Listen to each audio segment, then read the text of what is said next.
Bonjour et bienvenue sur Goldfish Experience. Aujourd'hui, c'est une vidéo j'ai testé pour vous. Depuis un certain temps, j'ai remplacé le nylon qui me servait de corde-ligne par un fluorocarbone. On va voir dans cette vidéo quels sont les avantages et les inconvénients à utiliser du fluorocarbone en corde-ligne.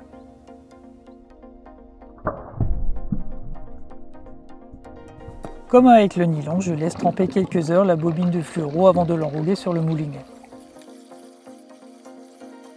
J'ai installé ce nouveau corde-ligne sur le moulinet qui est monté sur ma canne de 10 pieds, qui est d'habitude équipée en nylon.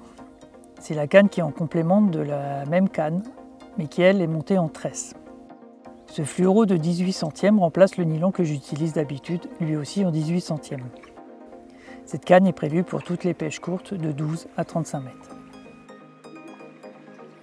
Maintenant que j'ai fait les tests sur plusieurs parties de pêche, je peux vous parler des avantages et des inconvénients à utiliser du fluorocarbone en corde-ligne.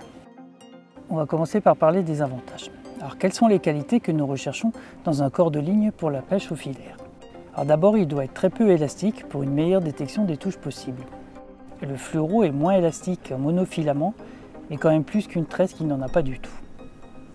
C'est un bon compromis pour les pêches difficiles, quand il y a plein de refus avec une ligne en tresse. Ensuite, nous voulons que la ligne coule vite pour être le plus vite possible en action de pêche. Pour ça, le fluoro est supérieur au nylon et bien meilleur qu'une tresse qui coule lentement. Le vrai plus du fluoro, c'est quand même sa robustesse. Il est difficile de le couper avec les dents, contrairement à un nylon du même diamètre. C'est très intéressant si on pêche en zone encombrée ou s'il y a des moules au fond. Il est raide, son manque de souplesse évite les emmêlages et assure d'avoir une ligne bien droite qui transmet instantanément la touche. Alors la discrétion du fluoro est-elle intéressante pour une ligne qui repose au fond? Je sais pas. En tout cas, cela ne lui dit pas. Pour finir, il se lance aussi bien qu'un nylon et ne prend pas le vent comme la tresse.